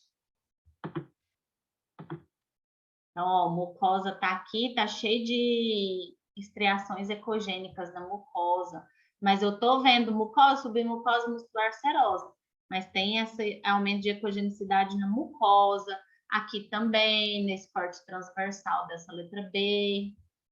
Nessa C e D, que tá mais grave, ó, a mucosa tá bem hiper. Então, é algo mais crônico aí de uma enterite que pode ser por alguma outra causa que não seja bacteriana. Então, tem aí várias outras causas de doenças intestinais, né? Trocentas doenças inflamatórias. Ou linfangiectasia, que é esse caso aqui de aumento de ecogenicidade. Pode ser que, quando a gente fale isso para o veterinário, já melhora aí no diagnóstico para o tratamento, né? No tratamento. Certinho, gente? E aqui a corrugação, que eu falei para vocês nessa imagem aqui, lá no início, pode ser uma corrugação secundária peritonite, que foi no caso da letra A aqui, que é igualzinho esse animal que eu peguei aqui do de cima. E em caso de enteropatia, a outra corrugação. O que acontece em corrugação? A esclerosa fica lisinha. Então, ó, a gente só vai ver no ultrassom que lá dentro tá enrugadinho. Se fosse, sei lá, uma necrópsia, ia estar lisinha e por dentro ia estar inflamado. Então, a serosa fica lisinha, a mucosa, a muscular também, geralmente, fica bem lisa, bem regular. E a mucosa fica irregular, com a submucosa. Aqui, ó, a serosa está preservada, as pontas de seta estão mostrando que a serosa tá lisinha. O que são esses? Aqui tem isso mesmo. Deixa eu voltar ali, Vitor, eu acabei de ver se eu... Aqui tá mostrando linfonodo. Aqui um linfonodo, eu acho. Será que é líquido? Não, acho que é líquido livre. É porque ficou hipo, mas eu acho que é líquido livre. Todos os pontinhos, ó. Depois eu vou confirmar no livro, essa imagem que é do livro. Mas é líquido livre. Aqui deve ser líquido livre, parece um linfonodo, mas pode ser algum dos dois. E esse aqui é líquido livre também, líquido, um pouquinho de líquido entre as alças. Aqui nessa letra D. Aqui deu para ver bem, né? Que é um conteúdo. Era causada aí por essa enteropatia um pouquinho diferente, né? Que foi por linfangiectasia, dilatação dos vasos linfáticos. Certinho? Então, aqui essas pontas de seta estão apontando para a serosa regular e o restante está irregular, que é diferente depois quando vocês forem estudar, a gente for estudar sobre o plissamento, que acontece em corpos estranhos. Então, vamos lá começar aí essa parte dos corpos estranhos. Eu acho que dá para terminar essa parte, vai ser até umas 9h30. Certinho?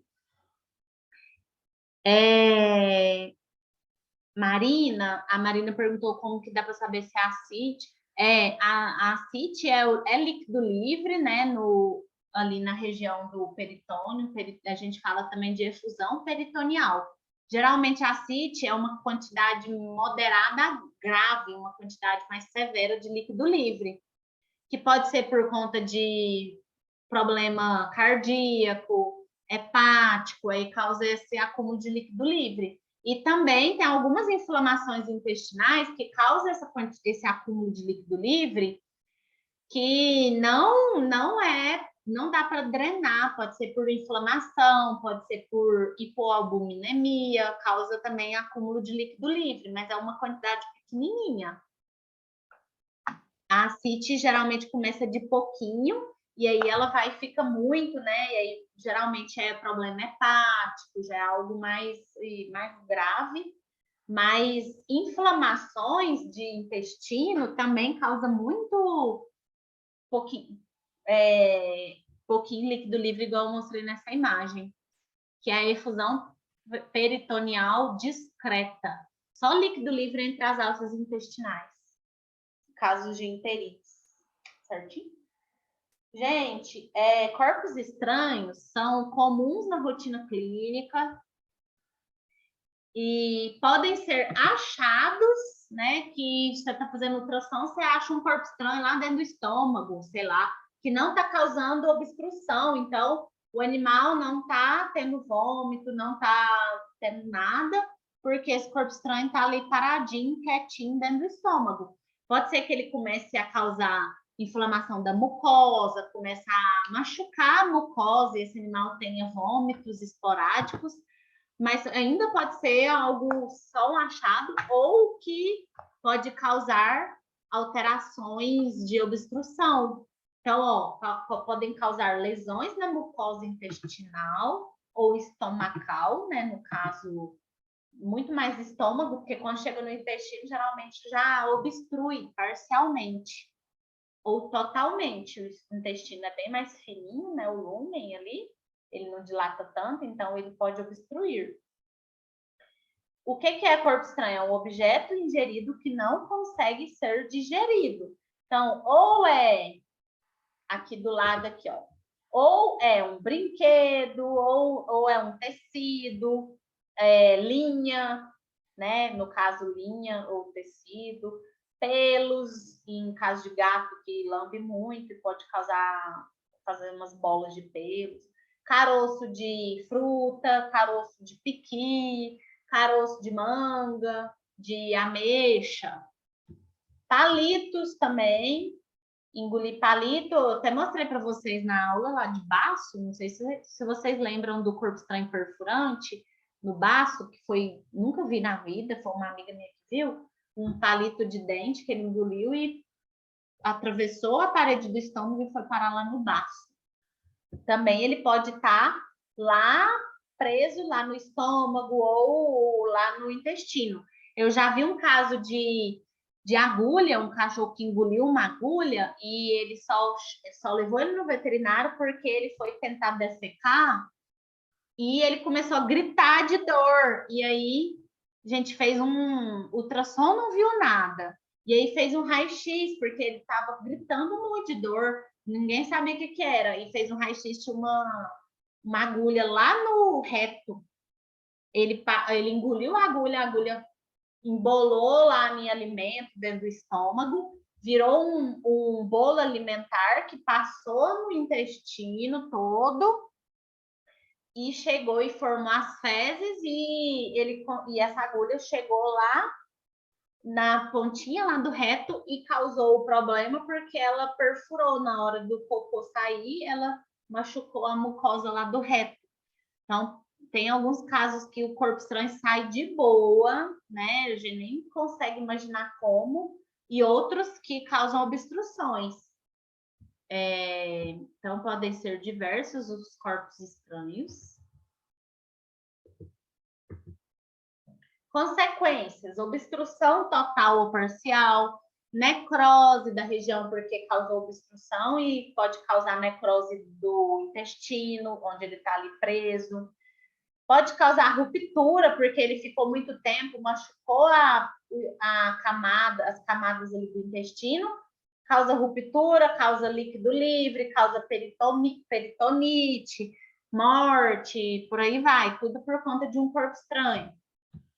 Sinais clínicos: vômito é o principal, dor abdominal, emagrecimento, inapetência. Causas: pouco seletivos na escolha do alimento, algumas raças, algumas alterações comportamentais, idade, né, animais jovens, e algumas raças, por exemplo, que comem muito corpo estranho, que eu já percebi na rotina, bulldog não, bull terrier, gente, pelo amor de Deus, eles comem muito. Pitbull, salsicha. Na verdade, acho que todas as raças, a gente pode ter aí algumas alterações comportamentais que eles decidem destruir a casa, né? E comer tudo que vê pela frente. Dentre as características ultrassonográficas, são diversas as características para diagnóstico de corpo estranho, dependem muito das propriedades físicas do material.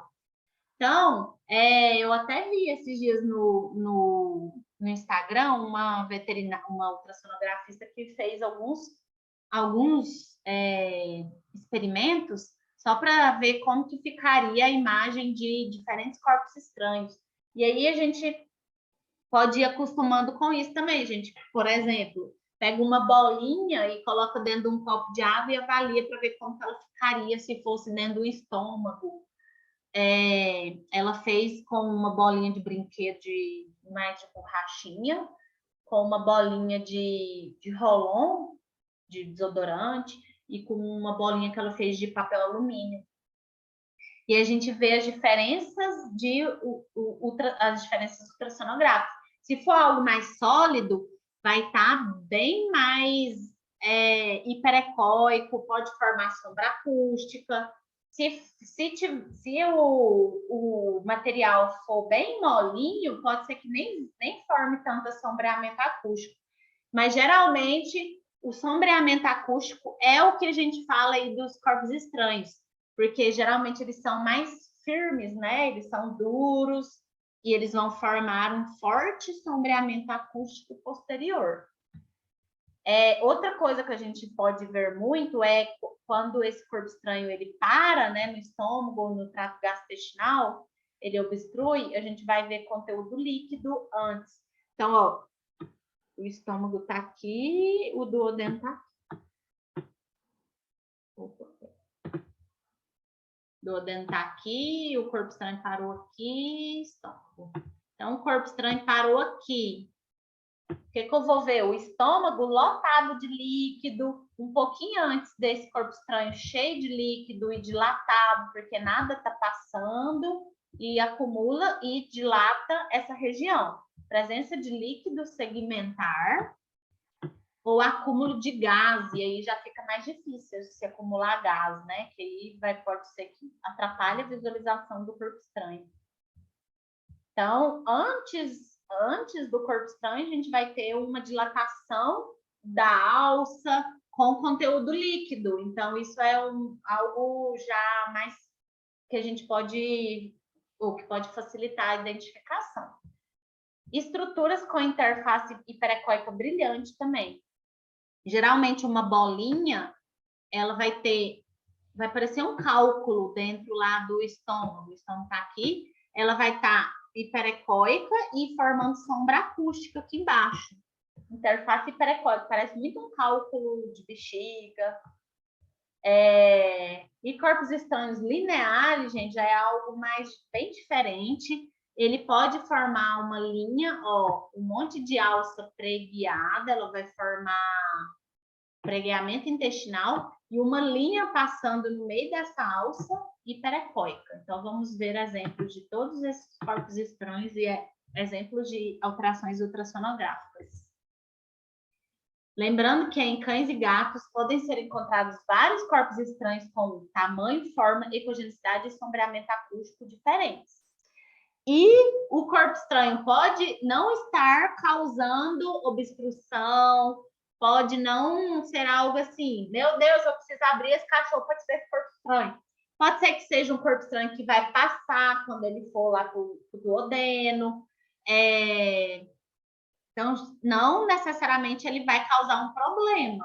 Então, a gente tem que deixar claro isso, porque vai que a gente fala que tem um corpo estranho e abre e não tem nada, e não acha nada, e esse corpo estranho está lá dentro do estômago, mas ele não está causando obstrução, então talvez nem precisaria de fazer uma cirurgia, poderia esperar alguma coisa assim, ou fazer endoscopia. A gente tem que falar se está causando obstrução ou não. Se o corpo estranho é obstrutivo, ou se o corpo estranho não é obstrutivo, ou se é parcialmente obstrutivo. Alguns exemplos aqui, eu quero que vocês vão participando comigo, só para vocês irem adivinhando o que está acontecendo. Esse era um cocker de 1 ano que tinha vômito intenso. Alças intestinais estavam preservadas, tinha até um pouquinho de conteúdo que estava passando para as alças intestinais. Estava ok a estratificação. O estômago estava com muito conteúdo líquido no fundo do estômago, ele estava tendo muito vômito sem parar.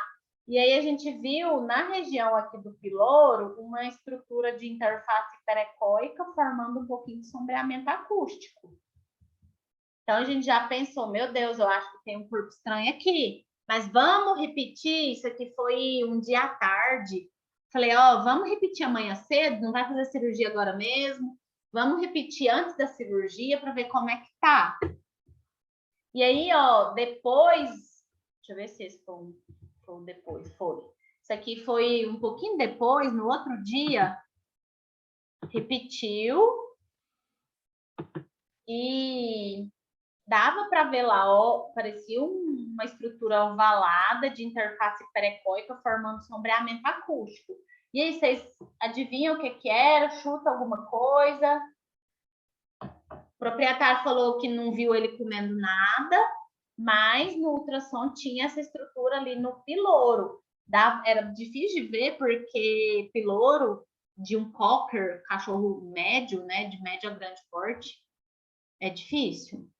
Nesse caso aí, ó, a Saura tá falando bolinha, bola de tênis, né? Ela não era tão grande assim, não, mas era um pouquinho grandinha mesmo. Então, vamos ver o que era na cirurgia.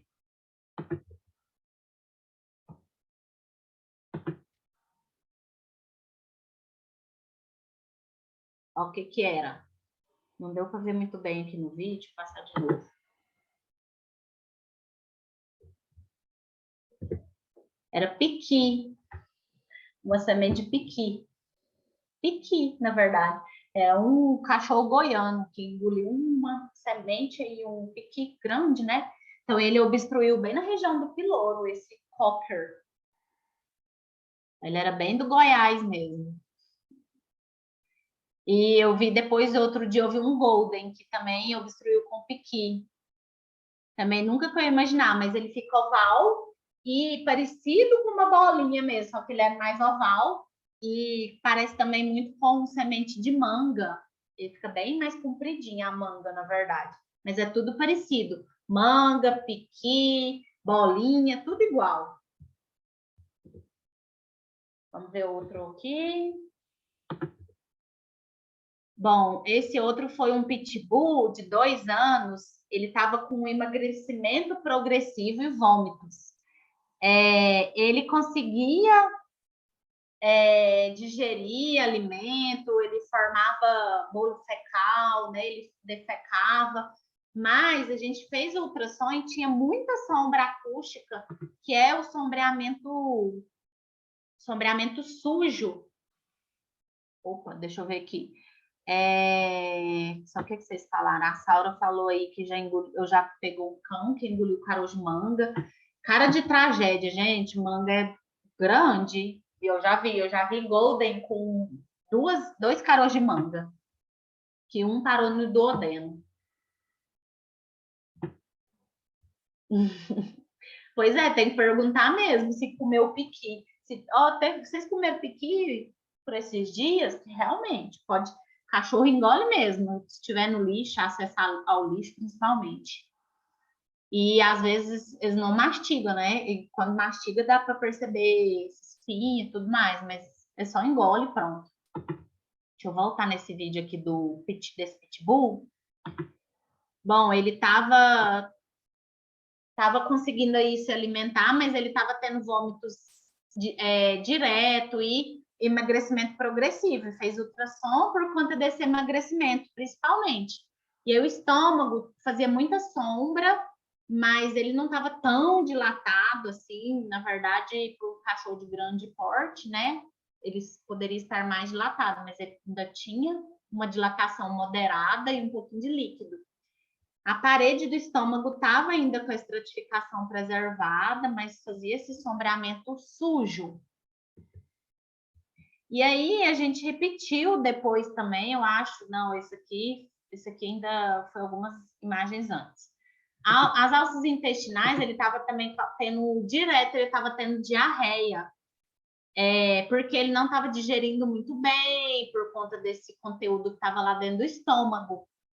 E o estômago formando essa sombra acústica suja e as alças com um pouquinho de conteúdo líquido. A gente repetiu depois de 12 horas, ó, o estômago antes de 12 horas e depois de 12 horas. Dava para ver aqui as camadinhas, ainda estava ok, ó. Deixa eu fazer uma medida aqui, ó. Mucosa, submucosa muscular serosa, estava aqui também, ó, a camada mucosa, submucosa muscular serosa. Mas depois de jejum de 12 horas ainda tinha esse sombreamento aqui, esse conteúdo hiperecóico formando sombra acústica. E aí, gente, o que vocês acham? O que pode formar esse conteúdo todo amorfo, né? Que não tem um formato redondinho, ele pode ficar um pouquinho mais irregular. Meia, exatamente, meia parece muito isso. Tecido, em geral, fica muito parecido com isso aqui. Ele fica um pouquinho mais irregular, mas no caso aqui desse pitbull não era tecido. Olha o que era. Na verdade, era várias coisas, o estômago. Depois a gente olhou e falou, nossa, tá dilatado, mas com o pitbull tava até ok, né? Mas estava moderadamente dilatado. Ele tinha várias coisas que nem dá para entender o que era, mas parecia tipo linha. Ele comia, na verdade, depois a gente descobriu que ele comia pedacinho de tapete. Aí tinha linha, tudo junto, tinha tecido também, mas tinha outras coisas, tinha pedaço de brinquedo, essas partes aqui meio vermelha era pedaço de brinquedo, então ele comia várias coisas que estava lá, já tinha tempo dentro do estômago dele, então eram várias coisas junto com tecido. Então, vocês sempre têm que pensar aí que o tecido, geralmente, ele vai formar essa sombra meio irregular, esse sombreamento sujo. Então, meia também vai ficar mais ou menos igual isso aqui. E muitas vezes meia, o proprietário vai falar, ah, meu cachorro acabou de engolir uma meia. Ou ele vai ver que perdeu um par de meia, né? Mas pode ser que seja um achado também. Igual foi nesse caso aqui, não esperava que fosse um corpo estranho. Por conta do emagrecimento progressivo, pensou em outras coisas além disso. Então, tecido pode ser mais ou menos parecido com esse aqui. Outro caso aqui foi esse Shih Tzu foi até de um colega de profissão, ele era veterinário também. Tinha emagrecimento progressivo e muita dor, a palpação abdominal. Ele falava que o cachorro comia coisa, mas ele não pensava que era corpo estranho. Acho que isso aqui é um vídeo, deixa eu ver.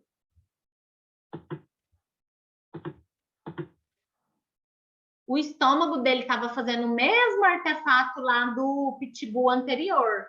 Então, a gente já pensou, nossa, parece tecido, parece coisas aí que está dentro desse estômago, formando muita sombra acústica.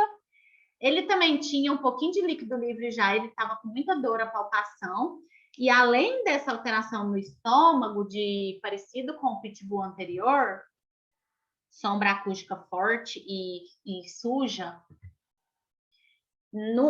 nas alças intestinais, a gente conseguiu ver essa interface brilhante aqui e as alças todas pregueadas. Então, ó, não sei se vocês estão conseguindo ver essa linha, que é o corpo estranho linear, gente. Ele é lindo. Quando a gente consegue enxergar, a gente fala, meu Deus, ficou lindo. Eu diagnostiquei, tipo, é um diagnóstico, assim, super, super definitivo pelo ultrassom, né?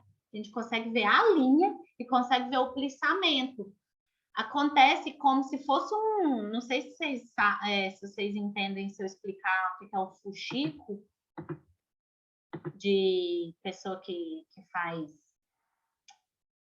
que costura. Tem um pano aqui, um tecido, e aí eles colocam uma linha aqui dentro desse tecido e puxa, e aí forma o fuxico, que é tipo uma florzinha. Assim, vocês sabem o que é esse fuxico? Forma tipo uma florzinha e aqui dentro fica o puxadinho. Então, isso que seria o que acontece com um corpo estranho linear. Ele entra dentro das alças e ele vai como se a linha parasse e as alças ficassem todas emaranhadas no interior, assim. Então, é mais ou menos isso que está acontecendo nesse vídeo. Vou colocar aqui para vocês assistirem de novo. Então, a gente tem o plissamento das alças, que é as alças emaranhadas, todas juntas. Elas ficam todas fora de lugar, como se tivesse uma bagunça ali de alça intestinal. Tem líquido livre ao redor, tem aumento de ecogenicidade ao redor. E a gente pode procurar a linha, que muitas vezes a gente vai enxergar mesmo a linha lá no meio dessas alças. Nesses casos aqui, gente, pode ter ruptura intestinal, pode ter o líquido livre, a peritonite, que foi o caso desse Shih Tzu. Ele morreu depois de, acho que 3 dias de pós-operatório, por conta dessa cronicidade. Já tinha tempo que ele estava aí com essa obstrução por conta do corpo estranho linear. Então, quando tem esse plissamento de alça, o animal obstrui totalmente, ele não vai ter digestão, então ele vai vomitar muito. E se passar um dia com esse plissamento e as alças tentando fazer a motilidade, pode ir causando a ruptura. Então, é grave. O corpo estranho linear geralmente é grave. Aqui, ó, para ver se vocês conseguem enxergar melhor, eu dei uma circulada na linha, que é uma interface brilhante e bem retinha, foi o caso aqui dessa linha. Vamos ver aqui o que tinha. No caso do estômago, olha o que ele tinha engolido. Não sei se vocês lembram dessa liguinha de amarrar cabelo, que parecia um trenzinho de telefone. Ele tinha essa liguinha dentro do estômago, junto com um tanto de tecido. Ele engolia várias coisas aí, estava lá dentro do estômago dele. E além de tudo isso aqui, tinha pelo, cabelo, ele comia o cabelo da dona dele, as liguinhas dela, tudo, comia tudo, né? E aí, ó, na cirurgia deu para ver as alças todas emaranhadas e uma parte aqui bem hiperêmica, congesta aqui, que já era uma parte que tinha de ruptura intestinal. Então, era bem o corpo estranho linear. Ó, só para vocês verem aqui, já estava rompido, puxou a linha no lugar que estava rompido da alça. Tentou puxar, mas também é bem perigoso. A gente tem que fazer a abertura do intestino em vários pontos. Nesse caso aqui, ele já tinha várias alterações aí no mesentério ali também. Então, muitas vezes a gente tem que abrir em vários pontos para ir tirando essas partes, que pode ser uma linha muito comprida. Animal que engole gente, fio dental, é um perigo fio dental, acontece bem isso aqui. Gato também tem muito mais corpo estranho linear do que outras coisas, eles são mais seletivos, né? Eles podem engolir a linha que eles estão brincando. E a gente procura corpo estranho linear em gato. Então, esse foi o caso aí desse Shih Tzu, que é um pouquinho mais grave, né? O caso de corpo estranho linear. E aí tem a diferença aí das corrugações com o plissamento. Como eu disse para vocês, a corrugação, que é lá da enterite, que é a ondinha eu coloquei até aqui a imagem de novo para a gente lembrar da corrugação. Em caso de enterite, peritonite ou pancreatite, pode causar essa corrugação intestinal. São ondulações regulares e simétricas da parede, porém a serosa permanece relativamente linear. Pode ser por inflamação focal, como enterite, pancreatite, peritonite, neoplasia, isquemia intestinal. Já o plissamento, ele é uma ondulação assimétrica das paredes intestinais e causa corpos, e a causa principal do plissamento são corpos estranhos lineares. Então, aqui a corrugação diferente do plissamento. O plissamento, a gente vai ter o fuxico que eu falei para vocês. As alças vão ficar todas emaranhadas e a linha lá no interior. Às vezes é mais fácil de ver igual essa letra D. Aqui a letra E já ficou meio difícil, mas deu para ver bem a linha. Letra F aqui, ó, elas estão emaranhadas, mas tem até líquido dentro aqui do lúmen. LU é lumen, e a setinha sempre está mostrando, a seta branca sempre está mostrando o corpo estranho linear, a linha. Nessa G já é parecido com o que eu mostrei para vocês aí do Shih Tzu, que já estava tudo muito pregueado. É o plissamento intestinal, diferente de corrugação. Certinho? Então, isso aqui é só mesmo para para diferenciar. E para finalizar essa parte aqui da aula de hoje, algumas estruturas que simulam corpos estranhos, que a gente não pode esquecer, que foi, por exemplo, o cólon cheio de fezes, que eu já falei para vocês várias vezes. Então, fezes mais ressecadas parece muito corpo estranho. Se tiver fezes ressecadas lá no cólon ascendente, gente, lá perto do rim direito, às vezes a gente até fica achando que está dentro do intestino delgado, às vezes é difícil. A gente vê muito sombreamento próximo ao duodeno. A gente fala, meu Deus, isso aqui está dentro do duodeno ou está no cólon? Então, é bom fazer o ultrassom depois, com o animal depois que ele defecou. Depois de jejum, outro dia a gente acompanha. Por isso que é importante fazer a reavaliação. Alimento no estômago, se tiver muita ração e a suspeita for corpo estranho, não dá para ver nada, porque a ração já vai formar um pouquinho de artefato. Se tiver líquido, até que melhora, mas alimento mais sólido já vai piorar muito. E aí a gente pode ficar na dúvida, pode falar para abrir, a hora que abre é só ração. Então, por isso que eu gosto de reavaliar. Enterite com presença de grande quantidade de conteúdo líquido, animal que está com diarreia, às vezes a gente fica, meu Deus, será que tem obstrução? Por que essas alças estão tão dilatadas com líquido? Muitas vezes a gente fica sem saber se realmente tá parado esse conteúdo ou se é diarreia. Então, é importante avaliar a motilidade, mas às vezes fica difícil. Então, por isso que é bom acompanhar. E vermes, parece muito corpo estranho, mas é verme. Eu vou mostrar aqui para vocês o verme no próximo slide. Muito importante, então, o histórico mais associação de exame físico. A suspeita clínica pode nos induzir ao erro do diagnóstico. Então, o proprietário falou, ele engoliu uma meia. Acabou de engolir uma meia. Aí você faz o ultrassom e ele acabou de comer a ração também. Que ele falou. Aí eu dei comida para ele para ver se ele vomitava ou, sei lá, alguma coisa assim. Passava a meia. E aí você vai ver aquele tanto de comida, aquele tanto de ração. Você fala, meu Deus, isso aqui tem uma meia aqui nesse meio dessa ração. Às vezes, pode ser que depois o proprietário vá lá na casa dele e ache a meia escondida debaixo da cama. E você já mandou abrir o cachorro. É bem tenso. Por isso que é importante reavaliação ultrassonográfica após jejum alimentar de 12 horas. Muitas vezes o proprietário vai te induzir ao erro. Então, não vai na onda do proprietário. Aqui, ó, verme, só para vocês verem o jeito que fica, parece um macarrão. O que a gente vê? A forma adulta de alguns parasitas, como Toxocara canis, ele fica compridinho, e geralmente tem um pouquinho de líquido, porque o animal vai ter uma diarreia, vai ter um pouquinho de líquido ao redor desse parasita. E são estruturas tubulares, parece uma sonda. Não sei se vocês já fizeram ultrassom de animal sondado lá na bexiga.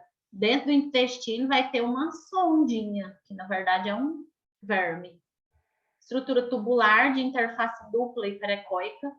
E dentro do intestino, o corte transversal nessa letra B do verme e o longitudinal do verme, medindo aí, ó, 0,22. Só para vocês saberem que também a gente diagnostica verminoses pelo ultrassom. Então, gente, eu vou parar por aqui a aula. Na próxima, então, a gente fala aí sobre intuscepção. Acho que faltou poucos slides. Deixa eu ver aqui quantos que a gente vai parar no... Tô vendo aqui pelo celular. Parar na verdade, no 34. Aí a gente vai falar sobre outras coisas. Eu vou passar rapidinho essa parte de raio-x só como diferencial mesmo aí para vocês. Então, na quinta-feira a gente finaliza essa parte do TGI. E eu espero que vocês participem quinta-feira, porque eu vou colocar muita imagem também de casos clínicos. Obrigada, Saura. E, gente, qualquer dúvida, então, vocês podem me perguntar também no chat, no chat, no WhatsApp. E quinta-feira vocês podem trazer casos clínicos, se vocês quiserem, quem aí já faz ultrassom, quando vocês tiverem dúvida. Então, obrigada, boa noite. Desculpa aí que eu nem dei intervalo hoje, mas é porque tem muita coisa. Então, até quinta-feira, gente. Até mais. Obrigada. Boa noite.